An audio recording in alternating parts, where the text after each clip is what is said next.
అస్మద్ గురుభ్యో నమః, శ్రీమాత్రే నమః. పరమేశ్వరుని దివ్యపాద పద్మాలకు నమస్కారం చేసుకుంటూ వీడియోలోకి వెళ్ళిపోదాం. మన ఇంట్లో చనిపోయిన పెద్దవాళ్ళ ఫోటోలు ఉంటాయి కదా. ఆ ఫోటోలని ఇంట్లో పెట్టుకోకూడదు.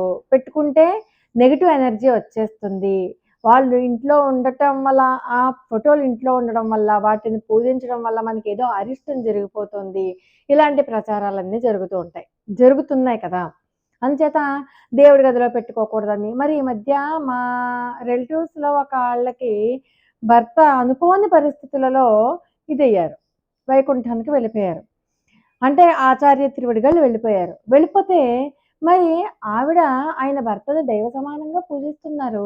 వాళ్ళ దేవుని యొక్క మందిరంలో ఆయన భర్త ఫోటో పెట్టుకున్నారు.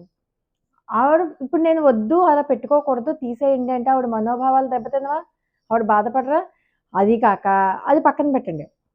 దేవుని గదిలో దేవుడితో సమానంగా మన చనిపోయిన వారి ఫోటోలు పెట్టుకోకూడదు అంటారు. అది పక్కన పెట్టండి. ఇంట్లోనే ఉండకూడదు అంటారు.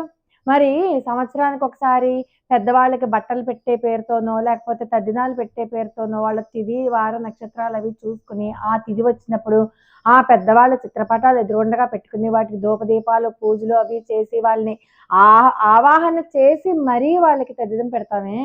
అంటే పితృదేవతల యొక్క ఆశీర్వాదం లేకపోతే ఇంట్లో ఏ రకమైనటువంటి ఉన్నతి ఉండదు అంటారు.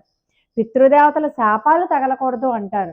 మరి అటువంటి పితృదేవతల యొక్క ఫోటోలు ఇంట్లో లేకపోతే అది ఆ ఆలోచనే తప్పు. హాయిగా చక్కగా పితృదేవతల చిత్రపటాలు ఇంట్లో ఉంచొచ్చు.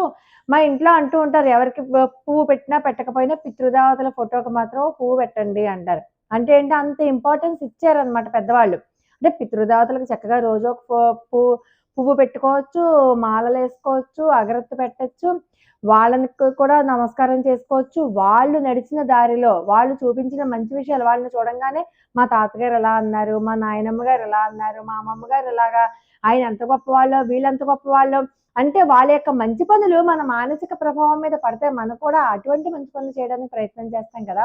మరి అటువంటి పితృదేవతల యొక్క చిత్రపటాలు, మన పూర్వీకుల చనిపోయిన వారి చిత్రపటాలు ఇంట్లో ఉండకూడదు అనడం మాత్రం సరికాదు. హాయిగా ఇంట్లో పెట్టుకోవచ్చు. వీలైతే ఒక పువ్వు పెట్టండి, నమస్కారం చేసుకోండి, వాళ్ళు చేసిన గొప్ప పనులు తలుచుకొని ఆ మార్గంలోనే మంచి మార్గంలో నడవడానికి ప్రయత్నం చేయండి. లోకా సమస్త సుఖినో భవంతు.